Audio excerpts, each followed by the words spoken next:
ಎಲ್ಲರಿಗೂ ನಮಸ್ಕಾರ. ನನ್ನ ಯೂಟ್ಯೂಬ್ ಚಾನೆಲ್ಗೆ ಸ್ವಾಗತ. ಇಂದಿನ ವಿಡಿಯೋದಲ್ಲಿ ನಾವು ಬಾಡಿಗೆ ಕರಾರು ಪತ್ರವನ್ನು ನೋಡ್ತಾ ಹೋಗೋಣ. ವಿದ್ಯಾರ್ಥಿಗಳೇ, ಈಗಾಗಲೇ ನಾನು ನೇಮಕಾತಿ ಮತ್ತು ಕರಾರು ಪತ್ರವನ್ನು ಹಾಕಿದ್ದೇನೆ. ನೀವು ಹೊಸಬರಾಗಿದ್ದಲ್ಲಿ ಮೊದಲು ಸಬ್ಸ್ಕ್ರೈಬ್ ಮಾಡಿಕೊಂಡು ಅಲ್ಲಿಗೆ ಭೇಟಿ ನೀಡಿ.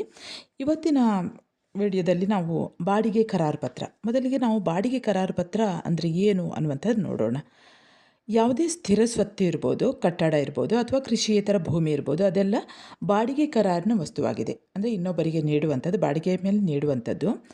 ಇದನ್ನು ನಿಗದಿತ ಅವಧಿಗೆ ಕರಾರು ಮಾಡಬೇಕಾಗ್ತದೆ.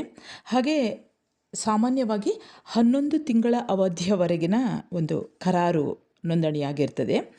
ಯಾವುದೇ ಕರಾರಿನಂತೆ ಬಾಡಿಗೆ ಕರಾರು ಕೂಡ ಪಕ್ಷಕಾರರ ವಿವರಗಳು, ಬಾಡಿಗೆ ಅವಧಿ, ಷರತ್ತುಗಳು, ಕರಾರಿಗೆ ಒಳಪಟ್ಟ ಸ್ವತ್ತಿನ ವಿವರಗಳನ್ನು ಒಳಗೊಂಡಿರ್ತದೆ.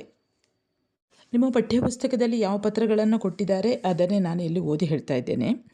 ಡ್ಯಾಶ್ ಜಿಲ್ಲಾ, ಡ್ಯಾಶ್ ತಾಲೂಕು, ಡ್ಯಾಶ್ ಗ್ರಾಮದ, ಡ್ಯಾಶ್ ಎಂಬಲ್ಲಿ ವಾಸವಿರುವ ಡ್ಯಾಶ್ ರವರ ಮಗ, ಸುಮಾರು ಡ್ಯಾಶ್ ವರ್ಷ ಪ್ರಾಯದ ಶ್ರೀ ಅಥವಾ ಶ್ರೀಮತಿ ಡ್ಯಾಶ್ ಒಂದನೆಯವರಾಗಿಯೋ, ಕೆಳಗಡೆ ಡ್ಯಾಶ್ ಜಿಲ್ಲಾ, ಡ್ಯಾಶ್ ತಾಲೂಕು, ಡ್ಯಾಶ್ ಗ್ರಾಮದ, ಡ್ಯಾಶ್ ಎಂಬಲ್ಲಿ ವಾಸವಿರುವ ಡ್ಯಾಶ್ ರವರ ಮಗ, ಸುಮಾರು ಡ್ಯಾಶ್ ವರ್ಷದ ಪ್ರಾಯದ ಶ್ರೀ ಅಥವಾ ಶ್ರೀಮತಿ ಡ್ಯಾಶ್ ಎರಡನೆಯವರಾಗಿಯೋ, ಈ ತಂಡದವರು ಏಕಸ್ಥರಾಗಿ ಮಾಡಿಕೊಂಡ ವಾಸದ ಮನೆ ಬಾಡಿಗೆ ಒಪ್ಪಂದದ ಕರಾರಿನ ಕ್ರಮವೇನೆಂದರೆ, ಈ ಕೆಳಗೆ ಶೆಡ್ಯೂಲ್ನಲ್ಲಿ ವಿವರ ಕಾಣಿಸಿದ ವಾಸದ ಮನೆಯನ್ನು ನಮ್ಮ ಪೈಕಿ ಒಂದನೆಯವರು, ಆಮೇಲೆ ಹೇಳಿದ್ದಾರೆ ನೋಡಿ, ಅವರು ಒಂದನೆಯವರು ತನ್ನ ಸ್ವಂತ ಹಕ್ಕಿನಿಂದ ಅನುಭವಿಸಿಕೊಂಡು ಬರುತ್ತಿದ್ದಾರೆ.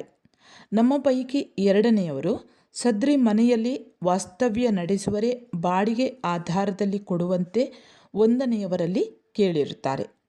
ಆ ಪ್ರಕಾರ ಒಂದನೆಯವರು ಎರಡನೆಯವರಿಗೆ ಬಾಡಿಗೆ ಕೊಡಲು ಒಪ್ಪಿ, ಈ ಮುಂದಿನ ಷರತ್ತುಗಳ ಪ್ರಕಾರ ಮಾಡಿಕೊಂಡ ಬಾಡಿಗೆ ಕರಾರು ಪತ್ರದ ಷರತ್ತುಗಳು, ಒಟ್ಟಿಗೆ 11 ಷರತ್ತುಗಳಿವೆ ನೋಡಿ, ಸರಿಯಾಗಿ ನೋಡಿಕೊಳ್ಳಿ. 1ನೇ ಷರತ್ತೀಗ, ಈ ಬಾಡಿಗೆ ಕರಾರು ಪತ್ರವು ದಿನಾಂಕ ಡ್ಯಾಶ್ರಿಂದ ಜಾರಿಗೆ ಬರತಕ್ಕದ್ದು. ಇದರ ಅವಧಿಯು 11 ತಿಂಗಳುಗಳಾಗಿದ್ದು, ಅವಧಿ ಮುಗಿದ ಕೂಡಲೇ ಎರಡನೆಯವರು ಒಂದನೆಯವರಿಗೆ ಮನೆಯನ್ನು ಬಿಟ್ಟುಕೊಡತಕ್ಕದ್ದು.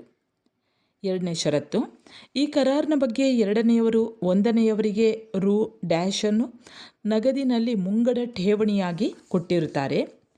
ಮನೆ ಖಾಲಿ ಮಾಡಿಸುವ ವೇಳೆ ಸದ್ರಿ ಮುಂಗಡ ಠೇವಣಿಯನ್ನು ಯಾವುದೇ ಬಡ್ಡಿ ಇಲ್ಲದೆ ಒಂದನೆಯವರು ಎರಡನೆಯವರಿಗೆ ಮರುಪಾವತಿ ಮಾಡತಕ್ಕದ್ದು. 3ನೆಯ ಕರಾರು, 3ನೆಯ ಷರತ್ತು, ಈ ಮನೆಗೆ ತಿಂಗಳೊಂದರ ರೂಪಾಯಿ ಡ್ಯಾಶ್ ಬಾಡಿಗೆ ನಿಗದಿಪಡಿಸಲಾಗಿರುತ್ತದೆ. 4ನೆಯ ಷರತ್ತು, ಬಾಡಿಗೆಯನ್ನು ಮುಂದಿನ ತಿಂಗಳ 5ನೇ ತಾರೀಕಿನ ಒಳಗೆ ಎರಡನೆಯವರು ಒಂದನೆಯವರಿಗೆ ಪಾವತಿಸಿ ರಶೀದಿ ಪಡೆಯತಕ್ಕದ್ದು.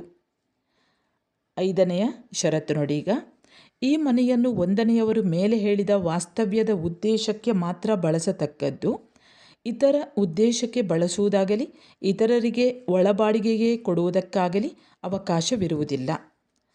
6ನೇ ಷರತ್ತು ನೋಡಿ, ಸದ್ರಿ ಮನೆಯನ್ನು ಒಂದನೆಯವರ ಅನುಮತಿ ವಿನಃ ದುರಸ್ತಿ ಅಥವಾ ವಿಸ್ತರಣೆ ಮಾಡುವ ಹಕ್ಕು ಎರಡನೆಯವರಿಗೆ ಇರುವುದಿಲ್ಲ. 7ನೇ ಷರತ್ತು, ಮನೆ ಈಗ ಯಾವ ಸ್ಥಿತಿಯಲ್ಲಿ ಇದೆಯೋ ಅದೇ ಸ್ಥಿತಿಯಲ್ಲಿ ಮನೆಯನ್ನು ಬಿಟ್ಟುಕೊಡತಕ್ಕದ್ದು. ಯಾವುದೇ ವ್ಯತ್ಯಾಸಗಳು ಆದಲ್ಲಿ ಎರಡನೆಯವರೇ ದುರಸ್ತಿಪಡಿಸಿಕೊಳ್ಳತಕ್ಕದ್ದು. 8ನೆಯ ಷರತ್ತು, ಈ ಮನೆಯ ಬಾಬ್ತು ನೀರಿನ ಬಿಲ್ಲನ್ನು ಮತ್ತು ಕರೆಂಟ್ ಬಿಲ್ಲನ್ನು ಎರಡನೆಯವರೇ ಪಾವತಿಸತಕ್ಕದ್ದು. 9ನೇ ಷರತ್ತು, ಈ ಮೇಲಿನ ಎಲ್ಲ ಷರತ್ತುಗಳಿಗೂ ಒಪ್ಪಿ ಪಕ್ಷಕಾರರು ಸಹಿ ಮಾಡಿದ್ದು, ಇದರ ಷರತ್ತುಗಳಿಗೆ ತಪ್ಪಿ ನಡೆದಲ್ಲಿ ಕಾನೂನು ಪ್ರಕಾರ ನ್ಯಾಯ ಪರಿಹಾರ ಪಡೆಯಲು ಈ ತಂಡದವರಿಗೂ ಹಕ್ಕಿರತಕ್ಕದ್ದು. 10ನೇ ಪಾಯಿಂಟ್ ನೋಡಿ, ಈ ಕರಾರಿನ ಎಲ್ಲ ಷರತ್ತುಗಳು 1 ಮತ್ತು 2ನೆಯವರಿಗೆ ಅವರವರ ಪ್ರತಿನಿಧಿ ವಾರಿಸುದಾರರಿಗೆ ಬದ್ಧಪಡಿಸತಕ್ಕದ್ದು. 11ನೇದು ನೋಡಿ, ಈ ಕರಾರು ಪತ್ರದ ಮೂಲ ಪ್ರತಿಯನ್ನು ನಮ್ಮ ಪೈಕಿ ಒಂದನೆಯವರಲ್ಲಿದ್ದು ಇದರ ಪ್ರತಿಯನ್ನು ಎರಡನೆಯವರು ಇಟ್ಟುಕೊಂಡಿರ್ತಾರೆ ಎಂತ ಸಹ ದೃಢಪಡಿಸಿ ಮಾಡಿಕೊಂಡ ಬಾಡಿಗೆ ಒಪ್ಪಂದ ಕರಾರು ಪತ್ರಕ್ಕೆ ಸೇರಿದ ಮನೆ ವಿವರ. ಕೆಳಗಡೆ ನೋಡಿ, ಶೆಡ್ಯೂಲ್ ಡ್ಯಾಶ್ ತಾಲೂಕು ಡ್ಯಾಶ್ ಪಂಚಾಯಿತಿಗೊಳಪಟ್ಟ ಡ್ಯಾಶ್ ಎಂಬಲ್ಲಿರುವ ಕಟ್ಟಡ ನಂಬರ್ ಡ್ಯಾಶ್ರ ಮನೆ ಕಟ್ಟಡ. ಒಂದನೆಯವರು, ಅಲ್ಲೊಂದು 2 ಸಾಕ್ಷಿಗಳಿವೆ. ಎರಡನೆಯವರು, ಹಾಗೆ ಕೊನೆಯಲ್ಲಿ ಇದನ್ನು ತಯಾರಿಸಿದವರು. ಗಳಿಗೆ ಸಂಬಂಧಿಸಿದ ಹಾಗೆ 10 ಅಂಕಗಳ ಪ್ರಶ್ನೆಯನ್ನು ಕೇಳ್ತಾರೆ.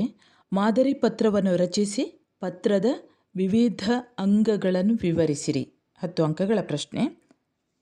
ಅಥವಾ ಯಾವುದಾದ್ರೂ ಒಂದು ಪತ್ರವನ್ನು ಕೊಟ್ಟು ಇದನ್ನು ರಚಿಸಿ ಅಂತ, ವಿವರಿಸಿ ಅಂತ ಕೊಡಬಹುದು.